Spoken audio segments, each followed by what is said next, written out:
Good morning दोस्तों, नमस्कार। आज अपन बात करने वाले हैं हॉर्टिकल्चर के बारे में, जिसको उद्यान विज्ञान के नाम से जाना जाता है। आपके 12th क्लास का चैप्टर नंबर 7 है, जिसका नाम है फलों उत्पादन का महत्व, वर्तमान स्थिति और भविष्य के नाम से।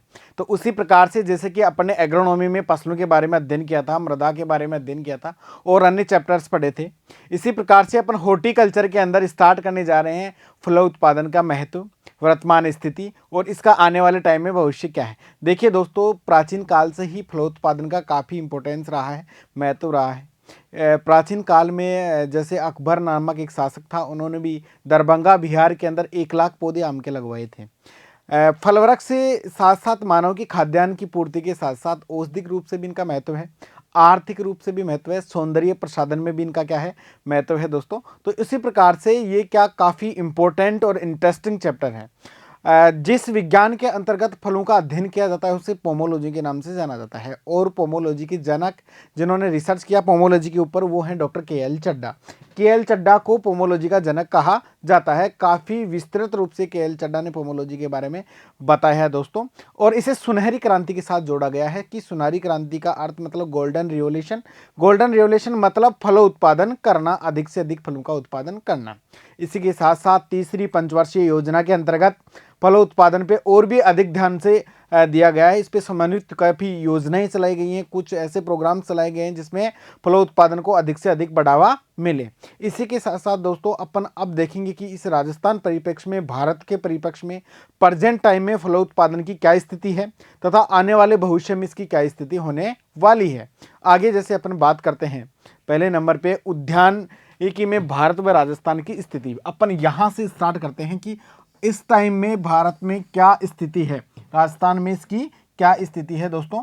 तो उसी प्रकार से यहाँ देखिए, इस टॉपिक से स्टार्ट करते हैं अपन कि प्रेजेंट टाइम में क्या स्टेटस रहा है इंडिया का। तो देखिए, उद्यानिकी में भारत और राजस्थान की स्थिति देखो। भारत का विश्व में चीन के बाद फल और सब्जी उत्पादन करने में दूसरा स्थान है दोस्तों। इससे कोई नकार नहीं सकता, डिनाइन नहीं कर सकते अपन कि चीन के बाद भारत का सब्जी और फल उत्पादन में दूसरा स्थान है। इस क्वेश्चन को काफी बार पूछा गया है, मतलब सेकंड पोजीशन पे अपना भारत देश है, पहले पोजीशन पे कौन है दोस्तों, चीन फर्स्ट पोजीशन के ऊपर आ रहा है इसमें फल और सब्जी उत्पादन में। यह क्वेश्चन काफी बार पूछा गया है कि फल और सब्जी उत्पादन में भारत का कौन सा स्थान है। तो दोस्तों कौन सी पोजीशन है अपनी, सेकंड पोजीशन है। बात करें विश्व में भारत में प्रथम, मतलब पूरे विश्व में भारत पहले नंबर पे कौन कौन से चीजों के प्रोडक्शन में। तो देखिए दोस्तों, भारत विश्व में आम, केला, पपीता, सुपारी, आलू, भिंडी, चाय, रबड़, ये देखो आम, केला, पपीता, सुपारी, काजू और इसके साथ साथ आलू, भिंडी और चाय तथा रबड़ के उत्पादन में प्रथम स्थान पे है। कि भारत में ये मतलब पूरे विश्व में भारत ऐसी कोई सा भी देश नहीं है जो इनमें फर्स्ट, तो केवल कौन सा देश है, भारत देश अपना प्रथम स्थान पर है, प्रथम पोजीशन पे है। नेक्स्ट अपन बात करते हैं दोस्तों अगली, फलों उत्पादन में अग्रणी राज्य। अब अपन बात कर रहे हैं इंटरनल भारत के अंदर की स्थिति की बात करें तो भारत की अंदर की स्थिति की बात करते हैं तो जहां तक अग्रणी राज्य की बात करें तो पहली पोजीशन पे आता है अपना आंध्र प्रदेश। आंध्र प्रदेश फल उत्पादन में प्रेजेंट टाइम के स्टेटस को देखते हुए पहली पोजीशन पे है। दूसरी पोजीशन पे अगर अपन बात करें तो अपना रहा दूसरा रहे महाराष्ट्र, ये सेकंड पोजीशन पे है। और थर्ड पे प्रोडक्शन में कौन है दोस्तों, यूपी है। इन तीनों स्टेटों में काफ़ी अधिक मात्रा में फल उत्पादन हो रहा है, जिसमें आंध्र प्रदेश फर्स्ट पे है, महाराष्ट्र सेकंड पे है और यूपी थर्ड पोजीशन पे है। ये अपने भारत के अंदर के राज्यों की बात हो जाती है। बात करते हैं आगे अपन किसकी, क्षेत्रफल की। तो क्षेत्रफल में बात करें तो कौन है, महाराष्ट्र। देखो उत्पादन में तो कौन था, आंध्र प्रदेश, लेकिन ज्यादा क्षेत्रफल पे फलों का उत्पादन कहाँ हो रहा है, ज्यादा क्षेत्रफल कहाँ पर है, महाराष्ट्र। मतलब एरिया की जहां तक बात करते हैं अपन तो एरिया कहाँ का है दोस्तों, महाराष्ट्र का है। और उत्पादन कहाँ का है, आंध्र प्रदेश का। तथा सेकंड जो एरिया की बात आ रही है, क्षेत्रफल की जहां तक बात आ रही है, वो कौन है दोस्तों, आंध्र प्रदेश है। तो इस हिसाब से अपने स्टेटस देखा, स्टेज वाइज देखा, अपने राज्य के वाइज देखा। उसी प्रकार से राजस्थान परिप्रेक्ष्य में क्या स्थिति है देखिए। तो उससे पहले अपन सब्जी की भी साथ साथ में स्टडी करेंगे। सब्जी में देखिए क्या है, उत्तर प्रदेश प्रेजेंट टाइम में फर्स्ट पोजीशन पे है। और सेकंड पोजीशन में सब्जी उत्पादन में कौन है दोस्तों? पश्चिमी बंगाल है। ये क्वेश्चन काफ़ी बार पूछे जाते हैं, बहुत सारे एग्जाम्स के अंदर पूछे जाते हैं, काफ़ी सारे जो करंट अफेयर्स होते हैं उनके अंदर भी ऐसे क्वेश्चन से पूछे जाते हैं। तो प्रेजेंट टाइम में जो सब्जी उत्पादन का स्टेटस है वो उत्तर प्रदेश फर्स्ट रैंक पे है और सेकंड रैंक पे है अपना वेस्ट बंगाल या पश्चिमी बंगाल जिसको कहा जाता है। ये सब्जी उत्पादन का स्टेटस था। अब बात करें राजस्थान परिप्रेक्ष्य में। राजस्थान परिप्रेक्ष्य में क्या है? राजस्थान परिप्रेक्ष्य में फर्स्ट उत्पादन पे देखिए, क्षेत्रफल में राजस्थान प्रथम स्थान पे है। किसमें? मसाले उत्पादन में। किसमें है? मसाला उत्पादन में राजस्थान फर्स्ट पोजीशन पे है। और इसके साथ साथ बात करें फल उत्पादन व क्षेत्रफल में, फलों के उत्पादन और क्षेत्रफल में प्रथम स्थान में कौन सा? अपना जो झालावाड़ जिला है वो राजस्थान का पहले नंबर पे है। मतलब राजस्थान में सबसे ज्यादा फल का उत्पादन और क्षेत्रफल कहाँ होता है? झालावाड़ जिले में होता है। राजस्थान में सर्वाधिक उत्पादन होने वाला फल कौन सा है? दोस्तों राजस्थान में सबसे ज्यादा मात्रा में उत्पादन होने वाला फल प्रेजेंट टाइम में कौन सा है? संतरा। फल की बात करें कौन सा आएगा? संतरा। फल क्षेत्रफल व उत्पादन में कौन जिला? झालावाड़। तथा राजस्थान पूरे भारत के अंदर पहली पोजीशन पे किसमें है? मसाले उत्पादन करने में राजस्थान पहली पोजीशन पे है। आगे बात करते हैं मसाला उत्पादन में अन्य कौन कौन से राज्य हैं। देखिए मसाला उत्पादन के अंदर बात करें जहां तक, तो राजस्थान का कौन से नंबर पे आ रहा था? फर्स्ट नंबर पे है। और मध्य प्रदेश कौन से नंबर पे है? सेकंड नंबर पे है। दोस्तों ये प्रेजेंट टाइम के करंट स्टेटस की बात हो रही है। आगे अपन बात करते हैं राजस्थान में सर्वाधिक उत्पादन और किसका हो रहा है। देखिए राजस्थान में दोस्तों मसालों की जहां तक बात करें तो मसालों में सबसे अधिक उत्पादन किसका हो रहा है? लहसुन का हो रहा है। और जिसमें क्षेत्रफल किसका है? अगर इससे पूछा जाए आपसे क्वेश्चन कि राजस्थान में सबसे अधिक क्षेत्रफल पर उगाए जाने वाला मसाला कौन सा है, तो इसका आंसर जाएगा दोस्तों क्या? जीरा या क्यूमीन जिसको कहते हैं। और राजस्थान में सबसे अधिक उत्पादन होने वाला मसाला कौन सा है? तो उसका नाम है दोस्तों लहसुन। लहसुन को मसाले की श्रेणी में रखा गया है, ना कि सब्जियों की श्रेणी में रखा गया है। बात करते हैं अपन सब्जियों की, तो सब्जियों में सबसे अधिक उत्पादन तथा क्षेत्रफल प्याज का है। राजस्थान स्टेटस के अंदर प्रेजेंट टाइम में सबसे ज्यादा सब्जी उत्पादन में प्याज का उत्पादन भी है और क्षेत्रफल भी है। दोस्तों बात करते हैं औषधीय पादपों की। औषधीय पादप राजस्थान परिप्रेक्ष्य में जो इसबगोल होता है वो सबसे अधिक मात्रा में पैदा होता है। और इसबगोल का सबसे अधिक उत्पादन अगर बात करें तो राजस्थान कंडीशन में जालोर जिले के अंदर होता है। दोस्तों जालोर में सर्वाधिक उत्पादन हो रहा है। इसके बाद में बात करते हैं अपन पुष्प के उत्पादन में। राजस्थान में पुष्पों का क्या स्टेटस है? फ्लावर्स का क्या स्टेटस है? तो राजस्थान में पुष्प उत्पादन में फर्स्ट नंबर पे है रोज का, जिसको गुलाब के नाम से दोस्तों जाना जाता है। और गुलाब के अंदर सबसे ज्यादा गुलाब होता है पुष्कर के अंदर। और पुष्कर कहाँ स्थित है? अपना अजमेर के अंदर स्थित है। दोस्तों मतलब ये राजस्थान परिप्रेक्ष्य स्थिति की ज्ञात हो रहा है। आगे बात करते हैं अपने को फल एवं सब्जियों का महत्व। ये तो प्रेजेंट स्टेटस की बात चल रही थी, अब बात चल रही है कि फलोत्पादन का महत्व की क्या है, क्या स्थिति है।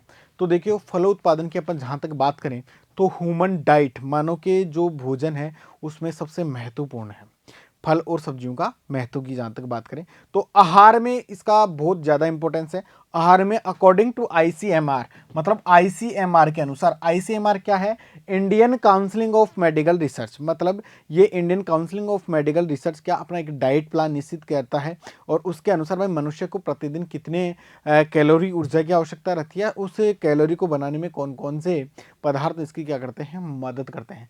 तो आईसीएमआर ने क्या कहा कि एक स्वस्थ मनुष्य को प्रतिदिन 120 ग्राम किसकी आवश्यकता रहती है? दोस्तों फलों की आवश्यकता रहती है। एक स्वस्थ मनुष्य को 120 ग्राम फल प्रतिदिन चाहिए होते हैं Indian counselling of medical research के अकॉर्डिंग। इसी के साथ साथ उसने कहा कि एक स्वस्थ मनुष्य को प्रतिदिन 300 ग्राम सब्जियां खानी चाहिए। कितनी ग्राम? 300 ग्राम सब्जियां खानी चाहिए, जिसमें से कितनी? 125, मतलब 100 से 125 ग्राम तक कौन सी? पत्ती वाली सब्जी खानी चाहिए। पत्तियां वाली सब्जी जैसे कि हो गया आपका पालक, हो गया बथुआ, हो गया, ऐसी सब्जियां खानी चाहिए। मतलब 100 से 125 ग्राम आपको पत्तीदार सब्जियां खानी है। साथ साथ में जड़ वाली सब्जियों की बात करें तो 80 से 120 ग्राम आपको क्या खानी है दोस्तों? जड़ वाली सब्जियां प्रतिदिन खानी है। इसके अन्य सब्जियों की जहाँ तक बात करें जड़ के अलावा, जैसे मान लो किसी का अपन तना भी खा रहे हैं, किसी की फूल भी खा रहे हैं, किसी का फल भी खा रहे हैं, तो ऐसी सब्जियां आपको 80 से 120 ग्राम प्रतिदिन खाना है। दोस्तों आईसीएमआर के अनुसार ये आपका डाइट प्लान में निश्चित किया गया है। तो ऐसे क्वेश्चन काफ़ी बार एग्जाम में पूछे जाते हैं, चाहे जेट का एग्जाम हो, आईसीआर का हो, डब्ल्यूओ का हो, चाहे एओ का एग्जाम हो, कि आईसीएमआर के अनुसार प्रतिदिन प्रति व्यक्ति कितना फल खाना चाहिए। तो प्रतिदिन एक आदमी को कितना फल, 120 ग्राम, सब्जियां 300 ग्राम, जिसमें पत्ती वाली 100 से 125 ग्राम, जड़ वाली 80 से 120 ग्राम, और अन्य सब्जियां कितनी खानी चाहिए, 80 से 120 ग्राम आपको खानी है दोस्तों। इसी के साथ अपन आगे बढ़ते हैं। देखिए, जहां तक इन्होंने ऐसा डिसाइड किया, तो आईसीएमआर ने अन्य चीजें मनुष्य की डाइट में और क्या क्या निर्धारित की है। अनाज मनुष्य को कितना खाना चाहिए, 475 ग्राम खाना चाहिए। जो आप खाद्यान्न खाते हैं वो 475 ग्राम आपको प्रतिदिन और प्रति व्यक्ति के हिसाब से खाना चाहिए।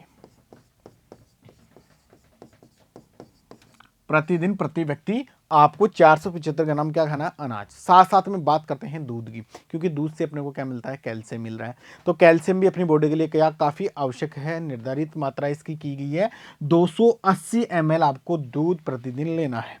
साथ साथ में दूध के आपको लेना है प्रोटीन। प्रोटीन कितना लेना है दोस्तों, आपको 60 ग्राम प्रोटीन प्रतिदिन आपको लेना है, और उसमें भी 60 ग्राम के अंदर भी 20 gram protein by animal product के थ्रू लेना है। एनिमल प्रोडक्ट क्या होता है दोस्तों, जैसे आप पनीर के थ्रू ले सकते हैं, मावा के थ्रू ले सकते हैं, या खोआ के थ्रू ले सकते हैं, दही दूध आदि इनके थ्रू आप ले सकते हैं। 20 ग्राम प्रोटीन आपके लिए क्या है, ये निर्धारित की गई है। तो ये ह्यूमन डाइट प्लान था एक मनुष्य का, अच्छे प्रकार से भाई कौन कौन सी डाइट्स के हिसाब से कितना आप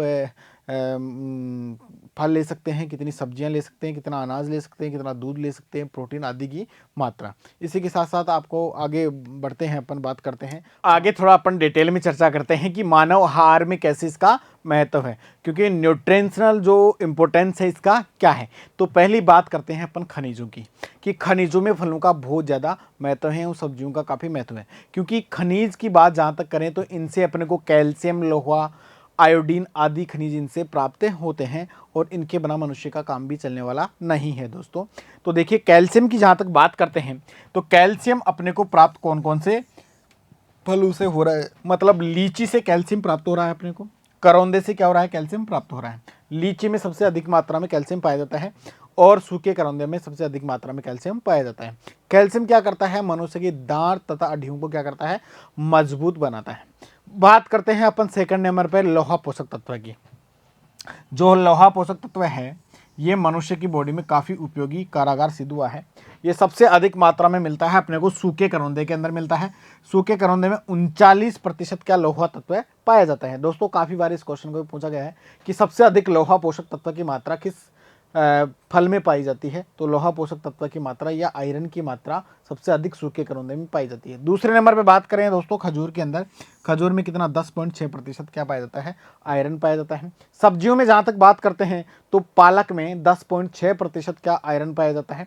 और इसकी बात करते हैं चौलाई की, तो चौलाई के अंदर 25.5 मिलीग्राम प्रति 100 ग्राम, 25.5 मिलीग्राम प्रति 100 ग्राम क्या पाया जाता है दोस्तों, आयरन पाया जाता है पोषक तत्व के अंदर। और सब्जियों की अगर पर्टिकुलर बात करें तो सबसे ज़्यादा आयरन पाया जाता है पालक के अंदर दोस्तों। आगे बात करते हैं अपन आयोडीन की, तो आयोडीन सबसे ज़्यादा क्या होता है, भिंडी में होता है। अगर किसी मनुष्य के अंदर आयोडीन की कमी हो जाती है दोस्तों, तो आयोडीन की कमी से उसको घेंगा रोग उत्पन्न हो जाता है। घेंगा रोग उत्पन्न हो जाता है, जो गोइटर डिजीज के नाम से भी इसको जाना जाता है। घेंगा मतलब गले के अंदर से स्टार्ट होना प्रारंभ होता है। तो इस प्रकार से फल एवं सब्जियों से मतलब खनिजों की काफ़ी प्रचुरता अपने को प्राप्त होती है, जिसमें कैल्शियम, लोहा और आयोडीन का क्या है, प्रमुख है। नेक्स्ट अपन बात करते हैं दोस्तों फास्फोरस की। फास्फोरस भी अपने को इनसे प्राप्त होता है। सबसे अधिक मात्रा में अगर फलों की बात करें तो बादाम तथा काजू से अधिक मात्रा में अपने को फास्फोरस प्राप्त होता है। और सब्जियों की जहाँ तक बात करें तो फास्फोरस लहसुन तथा मटर से आपको प्राप्त होता है दोस्तों। कहाँ से प्राप्त होता है, लहसुन और मटर से आपको फास्फोरस प्राप्त होता है। फलों की जहाँ तक बात करें सबसे अधिक फास्फोरस बादाम में प्राप्त होता है और लहसुन में प्राप्त होता है। फास्फोरस भी क्या करता है, हड्डियों के निर्माण में दोस्तों सहायक है। मनुष्य की हड्डी निर्माण में फास्फोरस की काफ़ी अच्छी भूमिका है कैल्शियम के बाद में। आगे अपन बात करते हैं कार्बोहाइड्रेट की प्रचुरता। कार्बोहाइड्रेट क्या करता है, मनुष्य के शरीर में ऊर्जा का काम करता है, ऊर्जा प्रदान करता है मनुष्य को। मतलब अगर 1 ग्राम कार्बोहाइड्रेट अपनी बॉडी में गया तो अपने को 4 किलो कैलोरी ऊर्जा उससे क्या होती है, प्राप्त होती है दोस्तों। मतलब 1 ग्राम कार्बोहाइड्रेट से कितना, 4 किलो कैलोरी अपने को ऊर्जा प्राप्त होती है। और ये शरीर में क्या करता है, ऊर्जा प्रदान करने का कार्य करता है। अब बात करते हैं अपन को कार्बोहाइड्रेट फलों में कहाँ पाया जाता है। तो सबसे ज़्यादा सूखे अंगूर के अंदर कार्बोहाइड्रेट पाया जाता है दोस्तों, जिसको किशमिश के नाम से अपन जानते हैं, और इसमें 72% कार्बोहाइड्रेट पाया जाता है दोस्तों। दूसरे नंबर पे बात करें फल की, तो खुबानी का नाम आप लोगों ने सुना होगा। खुबानी के अंदर दूसरे नंबर पे क्या पाया जाता है, कार्बोहाइड्रेट पाया जाता है। और सूखे खजूर के अंदर आपको कितना पद मिलेगा, 65% तक आपको कार्बोहाइड्रेट प्राप्त होगा दोस्तों। तो जहाँ तक फलों की बात करें, सूखा अंगूर 72% मिलेगा इसमें, और सूखे खजूर में 65% मिलेगा। इधर बात करते हैं दोस्तों सब्जियों की। सब्जियों में टेपियोका, जिसको कसावा के नाम से दोस्तों जाना जाता है, कसावा के नाम से इसको जाना जाता है, टेपियोका। और ये कसावा इन इंग्लिश में भी लिख रखा है इधर। इसमें 38.1% पाया जाता है, और इस कसावा से साबूदाना बनता है। क्या बनता है दोस्तों, साबूदाना। इसका पेड़ आपको दिखने में पपीता के पेड़ की तरह दिखता है, और इनकी जड़ों का मतलब जड़ें काम में ली जाती है खाने के लिए, जिन जड़ों से क्या साबूदाना बनाया जाता है दोस्तों। बात करते हैं स्वीट पोटैटो या शकरकंद की। स्वीट पोटैटो या शकरकंद आप लोगों ने सबने देखा होगा। इसमें भी क्या कार्बोहाइड्रेट अच्छी मात्रा में पाया जाता है। और सबका मित्र गरीब का दोस्त जिसका नाम है आलू, और आलू में कार्बोहाइड्रेट की मात्रा पाई जाती है 23.2%, मतलब 23.2% मात्रा में आपको क्या मिलेगा, आलू में कार्बोहाइड्रेट मिलेगा। तो इस प्रकार से फल एवं सब्जियों के अंदर कार्बोहाइड्रेट के क्या है, ये सोर्स हैं। कार्बोहाइड्रेट से अपने शरीर को क्या मिल रहा है, ऊर्जा मिल रहा है दोस्तों। तो ये फल और सब्जियां इसके लिए क्या है, उपयुक्त है। बात करते हैं आगे प्रोटीन की। अगर प्रोटीन की जहाँ तक बात करें, तो प्रोटीन अपने शरीर के लिए काफ़ी इंपॉर्टेंट है, क्योंकि आपको पता होगा जितने भी अपने बाल हैं, नेल्स, नाखून हैं, इनमें क्या है, सब टोटल प्रोटीन के बने होते हैं। अपन कई बार बोलते हैं कि इस मनुष्य के बाल सफ़ेद हो गए, लेकिन वो बाल सफ़ेद नहीं होते। एक्चुअल में ये होता है कि उसके बाल का प्रोटीन निकल जाता है। जैसे जैसे आपको बुढ़ापा आता है, प्रोटीन की क्वांटिटी वैसे वैसे अपनी बॉडी के अंदर कम होती जाती है दोस्तों, और नाखून वगैरह अपने बंजर से दिखाई देने लग जाते हैं, कम बढ़ने क्या होते हैं, स्टार्ट होते हैं। और अगर एक स्वस्थ मनुष्य के अंदर क्या होता है, युवा अवस्था में प्रोटीन की अधिक आवश्यकता पड़ती है, क्योंकि युवा अवस्था जब जवानी की अवस्था रहती है दोस्तों, उस टाइम में प्रोटीन की अधिक आवश्यकता पड़ती है, क्योंकि उस समय अपनी बॉडी की वृद्धि और विकास शीघ्रता से होता रहता है। जितनी जिसके शरीर में प्रोटीन की अच्छी क्वांटिटी मात्रा मौजूद रहेगी, उतना ही दोस्तों बॉडी के अंदर ग्लो, चमक रहेगी, बाल काले रंग के रहेंगे उसके। और मतलब अब ऐसा नहीं कह सकते अपन कि जैसे इंग्लैंड का कोई अंग्रेज है तो उसके सफ़ेद रंग के कैसे, वो उसका जेनेटिक वेरिएशन है दोस्तों, कि जेनेटिक वेरिएशन के कारण वो ऐसा उनके बाल हुए हैं, नहीं तो उनके तो जन्मते ही क्या होते हैं, सफ़ेद होते हैं। तो अपने बालों की जो चमक है उनके भी देखो, जिसके किसी के गोल्डन कलर के सुनहरे बाल हैं, तो वो चमक किसके कारण आ रही है, उसमें प्रोटीन के कारण से आ रही है दोस्तों। तो युवा अवस्था में अपने को सबसे अधिक मात्रा में प्रोटीन की आवश्यकता रहती है। कई बार जिम बॉडी फिल्टर्स वगैरह को आपने देखा होगा, वो काफ़ी प्रोटीन का सेवन करते हैं। वो क्यों करते हैं, कि अपनी बॉन्स और मसल्स को डेवलप करने के लिए प्रोटीन का सेवन करते हैं दोस्तों। उसी प्रकार से अपन बात करते हैं, अगर अपनी बॉडी के अंदर प्रोटीन की कमी हो जाती है, तो बॉडी में प्रोटीन की कमी होने के कारण क्वाशक्योर नामक बीमारी उत्पन्न हो जाती है। This is more important question for examination, मतलब आपकी एग्जाम की दृष्टि से बहुत इंपॉर्टेंट क्वेश्चन है कि मनुष्य में प्रोटीन की कमी से होने वाला रोग कौन सा है, तो कौन सा, क्वाशक्योर डिजीज के नाम से इसको जाना जाता है दोस्तों। आगे अपन बात करते हैं, 1 ग्राम प्रोटीन से 4 किलो कैलोरी ऊर्जा प्राप्त होता है दोस्तों। अगर आपकी बॉडी के अंदर 1 ग्राम प्रोटीन है तो उससे 4 किलो कैलोरी ऊर्जा प्राप्त होती है। अब इसकी बात करते हैं उपलब्धता के स्रोत क्या क्या हैं, कि अपने को प्रोटीन अपन कहाँ से ले सकते हैं। देखिए दोस्तों, फल एवं सब्जियों की जहाँ तक बात हो रही है, तो अपन फल और सब्जियों की बात करेंगे, क्योंकि प्रोटीन के अन्य सोर्स में प्रकृति में और भी मौजूद हैं, उनके द्वारा अपन ले सकते हैं। जैसे एनिमल प्रोडक्ट्स के माध्यम से भी अपन प्रोटीन ले सकते हैं। इसके साथ साथ में जैसे मीट वगैरह से भी आप प्रोटीन ले सकते हो, अंडे से ले सकते हो। इसके साथ साथ में आप फल एवं सब्जियों से कहाँ से प्रोटीन प्राप्त करोगे, तो सबसे बात करते हैं इसमें पहले फल की। तो फल की बात करते हैं, तो इसमें प्रोटीन का जहाँ नाम लेंगे तो सबसे पहले आएगा काजू। काजू जो केशव नट होता है, उसमें 21.2% दोस्तों क्या पाई जाती है, प्रोटीन पाई जाती है। और काजू के बाद में प्रोटीन किस में पाई जाती है, बादाम के अंदर पाई जाती है। बात करते हैं सब्जियों की दोस्तों। सब्जियों में सबसे अधिक प्रोटीन पाया जाता है सेम की फली में, और उसके बाद में बात करते हैं किस में पाया जाता है, मटर। मटर में कितना पाया जाता है, 22% दोस्तों प्रोटीन की मात्रा इसमें पाई जाती है। तथा दलहनी जो फसलें होती हैं वो प्रोटीन की काफ़ी अच्छी सोर्स हैं। लेकिन अपन पढ़ रहे हैं दोस्तों किसके बारे में, हॉर्टिकल्चर के बारे में। और जहाँ हॉर्टिकल्चर की बात आती है मतलब बात करेंगे अपन फल और सब्जियों की, क्योंकि अपन ने दलहनी फसलों की बात तो किसमें की थी, एग्रोनॉमी के अंदर की थी। आगे बढ़ते हैं अपन और इसमें बात करते हैं वसा की। जैसे अपनी बॉडी के लिए कार्बोहाइड्रेट, प्रोटीन और खनिज लवण इंपॉर्टेंट थे, वैसे ही अपनी बॉडी के लिए क्या फैट या वसा भी काफ़ी इंपॉर्टेंट है। जैसा कि आपको पिछले प्रीवियस इसमें पढ़ा था आपने कि 1 ग्राम वसा से, प्रोटीन से 4 किलो कैलोरी ऊर्जा प्राप्त होता है। उसी प्रकार से वसा की बात जहाँ तक करें तो 1 ग्राम वसा से मनुष्य को 9.3 किलो कैलोरी ऊर्जा प्राप्त होती है। मतलब 1 ग्राम वसा से 9.3 किलो कैलोरी ऊर्जा मनुष्य को प्राप्त होती है। वसा क्या करता है, वसा मनुष्य की बॉडी को एनर्जी देता है तथा शक्ति प्रदान करने वाला पदार्थ है। आगे अपन बात करते हैं इनके सोर्सों की। सोर्सों की जहाँ तक बात करें तो अखरोट में सबसे ज़्यादा फैट की मात्रा पाई जाती है। देखिए दोस्तों, अखरोट में सबसे ज़्यादा पाई जाती है कितनी, 64.4% अखरोट के अंदर फैट पाई जाती है, वसा की मात्रा पाई जाती है। बात करते हैं बादाम की, तो बादाम में पाई जाती है 59%। और काजू की जहाँ तक बात करें तो काजू के अंदर फैट पाई जाती है 47%। मतलब ये फल क्या है, ड्राई फ्रूट्स हैं। ड्राई फ्रूट्स क्या है, वसा के काफ़ी अच्छे सोर्स हैं। बात करते हैं सब्जियों की। दोस्तों सब्जियों में वसा नहीं पाया जाता, ये आपके दिमाग से बाहर निकाल देना कि सब्जियों में किसी प्रकार का कोई फैट नहीं पाया जाता, ये फैट लेस होती हैं। पैक्टिन थोड़ा पाया जाता है, एक किसमें पाया जाता है, कटहल में पाया जाता है। कितना, 3.6% पैक्टिन पाया जाता है। और साथ साथ में अमरूद के अंदर पैक्टिन पाया जाता है 1.5%। बात करते हैं एंजाइम की, तो सबसे अधिक एंजाइम पाए जाते हैं किसमें, पपीता में। और दूसरे नंबर पे किसमें पाए जाते हैं, जामुन में। अपनी बॉडी के लिए जितने प्रोटीन, वसा, एंजाइम मतलब वसा, प्रोटीन और खनिज लवण जरूर हैं, उसी प्रकार से अपनी बॉडी के लिए एंजाइम्स भी क्या हैं, जरूरी है। अपने एंटीबॉडी का निर्माण करते हैं एंजाइम, साथ साथ में भोजन के पाचन क्रिया में काफ़ी सहायक हैं। नेक्स्ट अपन बात करते हैं दोस्तों आगे की तरफ बढ़ते हुए रेशे की। रेशा क्या करता है, अपने बॉडी को फाइबर की भी काफ़ी आवश्यकता पड़ती है। तो पाचन क्रिया तथा आंत पेशियों में स्फूर्ति लाने के लिए रेशा की काफ़ी आवश्यकता है। और रेशा सबसे ज़्यादा कहाँ से प्राप्त होता है, आपको अंजीर व अमरूद से रेशा प्राप्त होता है। सब्जियों में जहाँ तक बात करते हैं तो फाइबर सबसे ज़्यादा कहाँ से प्राप्त होगा, अपने को आलू से प्राप्त होता है दोस्तों, आलू से प्राप्त होगा। और फलों में अंजीर तथा अमरूद से प्राप्त होगा। ये पाचन क्रिया और आंत पेशियों में स्फूर्ति प्रदान करने का दोस्तों कार्य करता है। तो अपनी बॉडी को रेशे की भी काफ़ी ज़रूरत होती है। और ये रेशा भी अपने को कहाँ से मिलता है, फल एवं सब्जियों से अपने को प्राप्त होता है। आगे बढ़ते हैं इसी क्रम में और कार्बनिक अम्ल की बात करते हैं। जाता है कार्बनिक अम्ल मतलब ऑर्गेनिक एसिड्स पाए जाते हैं कुछ, जो भी अपने को फल एवं सब्जियों से प्राप्त होते हैं। ऑर्गेनिक एसिड्स क्या क्या काम आते हैं दोस्तों, बात करते हैं ऑर्गेनिक एसिड के पहले नंबर पे, तो ये भूख बढ़ाने व पाचन क्रिया में दोस्तों क्या है, सहायक है। जिस बॉडी में जितनी अच्छी क्वांटिटी में ऑर्गेनिक एसिड या कार्बनिक अम्ल मौजूद रहेंगे, उतना ही मनुष्य की पाचन क्रिया क्या रहेगी, फास्ट रहेगी। जब मनुष्य की पाचन क्रिया फास्ट रहेगी तो उसको भूख बढ़ाने में क्या करते हैं, वो मदद करते हैं।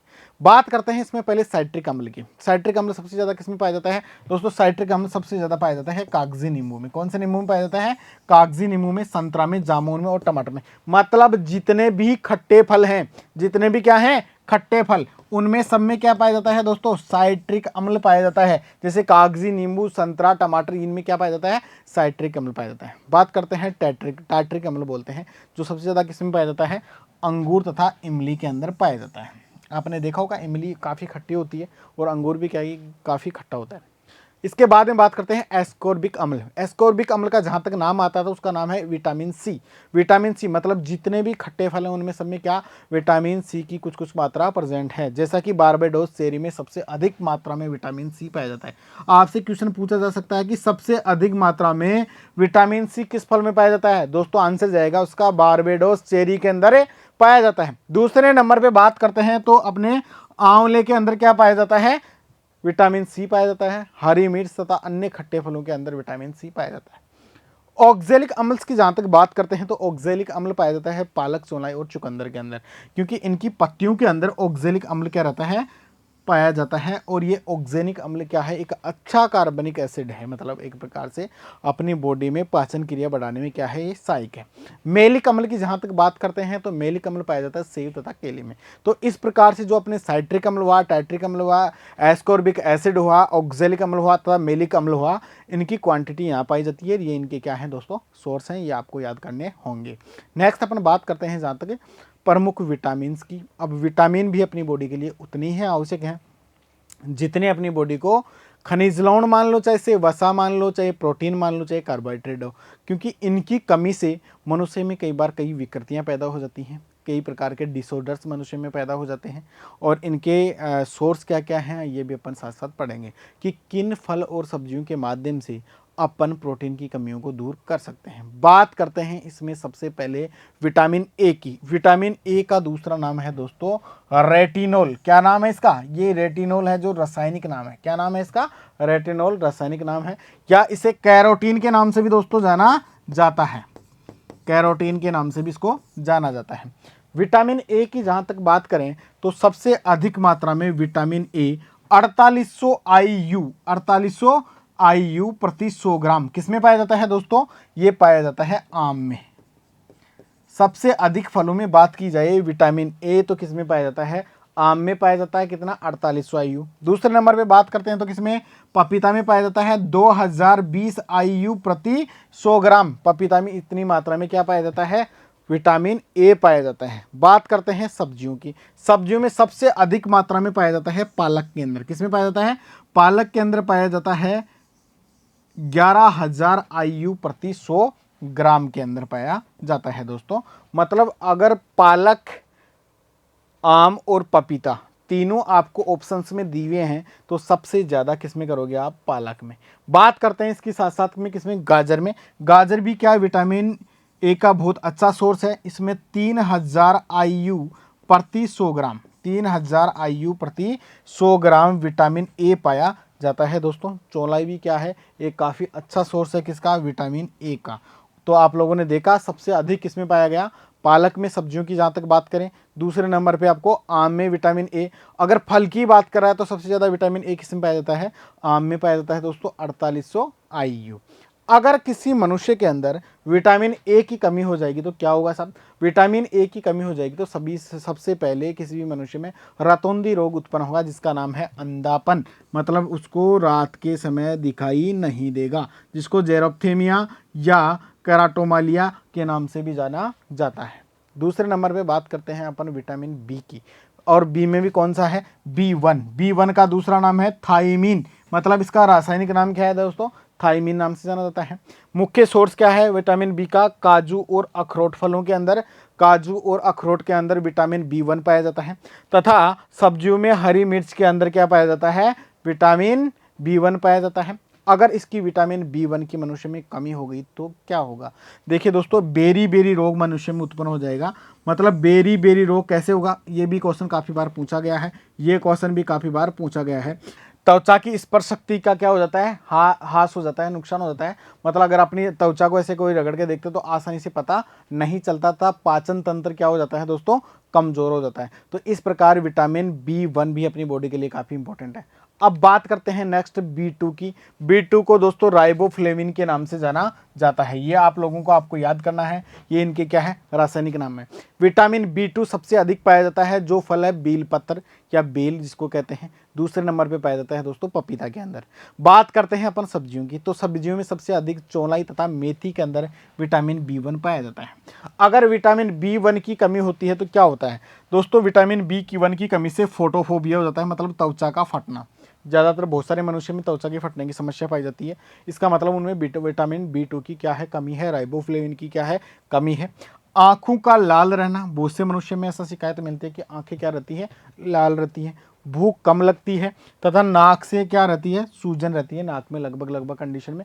तो ऐसी लक्षण आपको प्रतीत हो तो समझ लेना कि आपको विटामिन B2 की क्या है? कमी।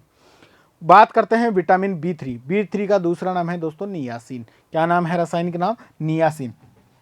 और ये सबसे ज़्यादा फलों में आड़ू, केला, नाशपाती और आलू बुखारा के अंदर पाई जाती है। तथा सब्जियों की जहाँ तक बात करें तो ये पाई जाती है हरे टमाटर में। और विटामिन B3 की कमी से पेलेग्रा रोग उत्पन्न हो जाता है जिसको गंजापन के नाम से दोस्तों जाना जाता है। मतलब पेलेग्रा बीमारी, मनुष्य का सर के जो बाल हैं वो उतर जाते हैं, गंजापन बीमारी पैदा हो जाती है। बात करते हैं अगले विटामिन B5 की, जिसका क्या नाम है? पेंटोथेनिक अम्ल के नाम से इसको जाना जाता है। ये ज़्यादातर फलों में नहीं पाई जाती है। ब्रोकली तथा मशरूम इसके क्या है? अच्छे स्रोत हैं, जो क्या है? एक प्रकार के वेजिटेबल है। अगर विटामिन B5 की कमी होगी तो बालों का सफ़ेद होना क्या है? बहुत नाजमी है, मतलब बाल सफ़ेद हो जाएंगे। साथ में मनुष्य में चर्म रोग क्या हो जाएंगे दोस्तों, उत्पन्न हो जाएंगे। इसलिए विटामिन B5 जो पैंटोथेनिक अम्ल जिसको बोलते हैं, ये अपने को ब्रोकली तथा मशरूम से प्राप्त होते हैं। नेक्स्ट अपन बात करते हैं दोस्तों आगे की तरफ कि विटामिन B6। विटामिन B6 को पायरोडॉक्सिन के नाम से संबोधित किया जाता है। यह मुख्य रूप से किसमें पाई जाती है दोस्तों, केले में पाई जाती है, पालक में पाई जाती है, आलू तथा गाजर में पाई जाती है। तो आपसे क्वेश्चन पूछ ले कि विटामिन B6 का फल स्रोत कौन सा है, तो दोस्तों फल स्रोत है क्या, इसका केला मुख्य अच्छे प्रकार से क्या है, स्रोत है। बात करते हैं, ये पालक तथा आलू और गाजर के अंदर भी पाया जाता है। अगर इसकी कमी हो जाती है विटामिन B6 की, तो मनुष्य में स्नायु तंत्र का क्या हो जाता है, कमजोर होना, और पेशियां ऐठन में रहती हैं, मतलब हड्डियाँ क्या रहती हैं, जकड़ के रहती हैं। ज़्यादातर मांसपेशियों में क्या रहता है, खिंचाव सा रहता है, दर्द टाइप का सा रहता है विटामिन B6 कमी से। आप बात करते हैं विटामिन B12 की, जिसका नाम है साइनोकोबामेलिन। ये विटामिन बहुत इंपॉर्टेंट है मनुष्य के लिए। काफ़ी बार अपने घुटनों तथा जोड़ों के अंदर दोस्तों दर्द होने लगता है, जब उड़ते हैं बैठते हैं कट कट की आवाज़ आती है, तो ये सारी किसकी, विटामिन B12 की कमी से आती हैं। विटामिन B12 अपने को दूध उत्पादन, मांस, अंडा, यकृत आदि से, लीवर वगैरह से इनसे प्राप्त होते हैं। विटामिन B12 सब्जी इसमें कोई सोर्स नहीं है। बात क्या होती है, इसके अंदर रुधिर की क्षीणता हो जाती है, एनीमिया हो जाता है और पांडु रोग उत्पन्न हो जाता है। मतलब एनीमिया, लड़कियों की जो लेडीजें होती हैं उनकी हथेलियाँ सफ़ेद हो जाती हैं, ब्लड की कमी हो जाती है, ये ज़्यादातर स्त्रियों में ये बीमारी होती है। आगे बात करते हैं, ये vitamin B1, B2, B3, B5 और B6, B12 का क्लासिफिकेशन था। बात करते हैं एस्कॉर्बिक एसिड, जिसको विटामिन C के नाम से दोस्तों जाना जाता है। विटामिन C जैसा कि मैंने पहले बताया था आपको कि बारबेडोस चेरी में सबसे अधिक मात्रा में पाया जाता है। दोस्तों विटामिन C बारबेडोस चेरी में 6000 IU, IU का मतलब है इंटरनेशनल यूनिट, क्या है, इंटरनेशनल यूनिट पाया जाता है। इसी के साथ साथ बात करें आंवले में, तो 600 मिलीग्राम प्रति 100 ग्राम में पाया जाता है दोस्तों विटामिन C। अमरूद की जहाँ तक बात करें तो 299 मिलीग्राम प्रति 100 ग्राम में पाया जाता है। मतलब इसके सोर्स बारबेडोस चेरी हो गया, आंवला हो गया, और कौन हो गया, अमरूद। सब्जियों की जहाँ तक बात करें, सब्जियों में सबसे ज़्यादा विटामिन C पाया जाता है धनिए की पत्तियों में। किसमें पाया जाता है, धनिए की पत्तियों में। अगर विटामिन C की कमी किसी मनुष्य में हो जाती है तो क्या होगा दोस्तों, सबसे पहले उसको स्कर्वी नामक बीमारी घेर लेगी। मतलब स्कर्वी जब बीमारी होती है तो मसौड़े संबंधित जख्म देखना प्रारंभ हो जाते हैं, और मसौड़े के जो जख्म होते हैं वो काफ़ी टाइम तक बढ़ते नहीं हैं। तो विटामिन C का अपनी बॉडी के अंदर काफ़ी अच्छा रोल है। जैसे मसौड़े से संबंधित वो बीमारी, मसौड़ों का लाल रहना, घाव पड़ जाना, और इनमें जब घाव पड़ जाते हैं तो वो काफ़ी समय तक दोस्तों ठीक नहीं होते। इसलिए अपनी बॉडी के लिए विटामिन C भी काफ़ी इंपॉर्टेंट है। नेक्स्ट अपन बात करते हैं विटामिन D की। विटामिन D जिसका नाम है कैल्सीफेरॉल के नाम से दोस्तों इसको जाना जाता है, कैल्सीफेरॉल के नाम से जाना जाता है। न किसी फल से मिलता है, न किसी सब्जी से, ये मिलता है अपने को प्रकृति, मतलब जहाँ तक बात है सूर्य की धूप से, सूर्य की धूप से विटामिन D अपने को मिलता है। और विटामिन D की अगर किसी मनुष्य में कमी हो जाती है तो क्या होता है दोस्तों, ऑस्ट्रोमलेशिया नामक बीमारी हो जाती है, तथा बच्चों में क्या हो जाता है, रिकेट्स हो जाता है। बच्चों में क्या हो जाता है, रिकेट्स हो जाता है। रिकेट्स मतलब हड्डियां क्या हो जाने लगती है, टेढ़ी मेढ़ी होने लग जाती हैं। तो विटामिन D जब सूर्य का सुबह सुबह की धूप आती है, मतलब 6:30 बजे से लेकर 8 बजे तक की, वो काफ़ी उपयोगी रहती है। विटामिन D अपने को वहाँ से प्राप्त होता है, और सभी को विटामिन D के लिए सुबह की धूप लेना चाहिए। नेक्स्ट बात करते हैं विटामिन E, जिसको टोकोफेरोल के नाम से दोस्तों जाना जाता है। ये फलों की बात करें, इसमें कटहल तथा बादाम में सबसे अधिक पाई जाती है। और अगर दूसरी सोर्सों की बात करें तो गेहूं की चोकर और मूंगफली का तेल इनमें सबसे ज़्यादा पाई जाती है। और विटामिन E सबसे ज़्यादा स्टेरिलिटी मतलब बांझपन के लिए उत्तरदायी है। बांझपन अगर उत्पन्न होता है तो विटामिन E की कमी के कारण दोस्तों होता है। इसलिए इन विटामिनों का सेवन टाइम टू टाइम करना चाहिए। विटामिन H ये आपको बहुत सारी किताबों में नहीं मिलेगा, इसे बायोटीन के नाम से दोस्तों जाना जाता है। ये त्वचा संबंधी जो रोग होते हैं ये इसकी कमी से होते हैं। अखरोट तथा केले में अच्छी मात्रा में आपको विटामिन H मिल जाएगा, जिसको बायोटीन के नाम से संबोधित किया जाता है। इसी प्रकार से आपने देखा दोस्तों, उसी प्रकार से आगे विटामिन K का भी क्या काफ़ी इंपॉर्टेंस है, जिसको फाइनोक्विनोल के नाम से दोस्तों जाना जाता है। फिनोकिनोल के नाम से जाना जाता है। यह अपने को यकृत, अंडा, दूध उत्पादन से प्राप्त होता है। सब्जियों में जो पत्तेदार सब्जियां हैं उनसे प्राप्त हो जाती हैं। अगर विटामिन K की किसी मनुष्य में कमी हो जाती है तो उसको रक्त का थक्का नहीं जमता, मतलब ये क्वेश्चन भी काफ़ी इंपॉर्टेंट है। रक्त का थक्का किस विटामिन की कमी से नहीं जमता? विटामिन के, फिनोक्विनोल के नाम से जिसका नाम है, उससे नहीं जमता। फोलिक अम्ल की जहाँ तक बात हो रही है, फोलिक अम्ल जो समूह है वो सबसे ज़्यादा मिलता है आपको करौंदा और पालक के अंदर। मतलब रुधिर की कमी, वृद्धि का अवरुद्ध होना, मतलब वृद्धि रुक जाती है बच्चों की, तो ये किससे होती है? फोलिक अम्ल के कारण दोस्तों होती है। आगे अपन बात करते हैं नेक्स्ट, फलों का और सब्जियों का आर्थिक महत्व क्या है। फल और सब्जियों का आर्थिक महत्व ये है दोस्तों, इकोनॉमिक रूप से भाई किसान के लिए ये कैसे उपयोगी। किसान के लिए है, एक तो किसान अनाज वाली फसलें बोता आ रहा है या दाल वाली फसलें बोता आ रहा है, और एक तरफ मनुष्य अच्छी प्रकार की सब्जी उगा रहा है, फल उगा रहा है, तथा जो अन्य ड्राई फ्रूट्स हैं वो उगा रहा है। तो आर्थिक रूप से उसको क्या फ़ायदा मिलेगा? फल एवं सब्जियों का अनाज तथा दाल के कंपैरिजन में बाजार में आर्थिक मूल्य क्या मिलता है? ज़्यादा मिलता है। जब आर्थिक मूल्य ज़्यादा मिलेगा तो उससे क्या होगा दोस्तों? किसान की आमदनी बढ़ेगी। जब किसान की आमदनी बढ़ेगा तो वो आर्थिक रूप से समृद्ध तथा मजबूत बनेगा। नेक्स्ट अपन बात करते हैं औद्योगिक तौर पे महत्व में। आज को आपको पता है अलग अलग प्रकार की सब्जी तथा फलों से अलग अलग प्रकार के उत्पाद बनाए जा रहे हैं। उसी में क्या है, जैसे मान लीजिए आपको पता है कि अचार बनाने के लिए एक पोस्ट हार्वेस्ट फैक्ट्री लगी हुई है, जैम, जेली, केचप, सॉस आदि प्रकार से, तो इनके क्या उद्योग डेवलप हो रहे हैं। साथ साथ में जैसे आंवला जैसे हैं, तो इनके आंवला जैसे फलों के लिए अलग से उद्योग बनाए जा रहे हैं, जिनसे अलग अलग प्रकार के क्या कैंडी जैसे प्रोडक्ट्स बनाए जा रहे हैं। नेक्स्ट अपन बात करते हैं औद्योगिक के अलावा जहाँ तक धार्मिक महत्व। आपको पता है कि जब भी किसी देवी देवता की पूजन अर्चना स्टार्ट करते हैं अपन, तो उनमें फलों का ज़्यादा, जैसे श्रीफल जिसको नारियल के नाम से जाना जाता है, साथ साथ में फूलों का भी क्या है? इम्पोर्टेंस है।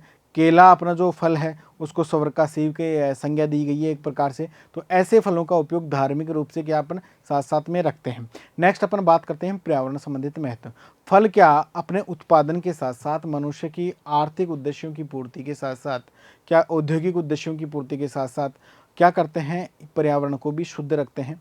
जब फलों की मतलब फल वृक्षों की संख्या ज़्यादा होगी तो आपको पता है कि पर्यावरण उतना ही क्या रहेगा? शुद्ध रहेगा। पर्यावरण में ऑक्सीजन की मात्रा बढ़ेगी। जब पर्यावरण में ऑक्सीजन की मात्रा बढ़ेगी तो पर्यावरण प्रदूषण संबंधित बीमारियां क्या होंगी दोस्तों? कम होंगी। नेक्स्ट अपन बात करते हैं पर्यावरण के साथ साथ में इनका महत्व है औषधि के रूप से भी महत्व है। क्या है? औषधीय रूप से इस प्रकार से महत्व है दोस्तों, बहुत सारे फल वृक्ष ऐसे होते हैं जिनका औषधि के रूप में भी दोस्तों प्रयोग किया जाता है। जैसे आंवले का प्रयोग किया जाता है च्यवनप्राश बनाने के अंदर। हरडे बरडे का प्रयोग भी किसमें किया जाता है? अच्छी प्रकार की पेट संबंधित बीमारियों के अंदर किया जाता है। इसी के साथ साथ में त्रिफला चूर्ण बनाने में हरडे बरडे का प्रयोग किया जाता है दोस्तों। और भी कुछ ऐसे फल हैं जिसका कैंडी बनाने में, कई अमचूर बनाने में, जैसे आम वगैरह का इनका प्रयोग किया जाता है। तो ये औषधि के रूप से भी क्या है? काफ़ी अच्छे सोर्स हैं जो मनुष्य को काफ़ी फायदेमंद साबित हुए हैं। तो इस प्रकार से आपको फल एवं सब्जियों के काफ़ी इंपॉर्टेंस हैं, जिसमें औद्योगिक मान लो, चाहे से आप औषधीय मान लो, चाहे पर्यावरण की दृष्टि से मान लो, सभी प्रकार से ये क्या है? आपके लिए उपयुक्त हैं। और साथ साथ में आर्थिक आमदनी बढ़ाने में भी दोस्तों क्या है? उपयुक्त हैं। तो इस प्रकार से अपन फल एवं सब्जियों की स्थिति भी पढ़ी, महत्व के बारे में भी पढ़ा, और प्रेजेंट टाइम में क्या भविष्य होने वाला है इसके बारे में अपन चर्चा करते हैं। दोस्तों प्रेजेंट टाइम में इसका भविष्य काफ़ी उज्ज्वल भविष्य होने वाला है, क्योंकि फल एवं सब्जियाँ मनुष्य के लिए काफ़ी आवश्यक हैं। क्योंकि जैसा कि आपने प्रवेश चैप्टर में पढ़ा कि अपने शरीर को इनसे खनिज लवण, वसा, कार्बोहाइड्रेट, फैट्स, विटामिन्स आदि प्राप्त होते हैं। बढ़ती हुई जनसंख्या को देखते हुए इनकी आवश्यकता काफ़ी और बढ़ेगी। जब आवश्यकता बढ़ेगी, क्योंकि प्रति व्यक्ति बढ़ेगा, तो प्रति व्यक्ति क्या इनकी खपत भी बढ़ेगी। तो इनका मतलब क्षेत्रफल भी दिन प्रतिदिन बढ़ता जा रहा है। इनके ऊपर बहुत सारे प्रोजेक्ट्स के तहत मतलब काम भी हो रहा है, और उनके ऊपर अनुसंधान भी हो रहा है। नई नई वैरायटियाँ क्या है? डेवलप हो रही हैं। तो इस प्रकार से भारत में फल एवं सब्जियों का भविष्य काफ़ी सुनहरा साबित होने जा रहा है।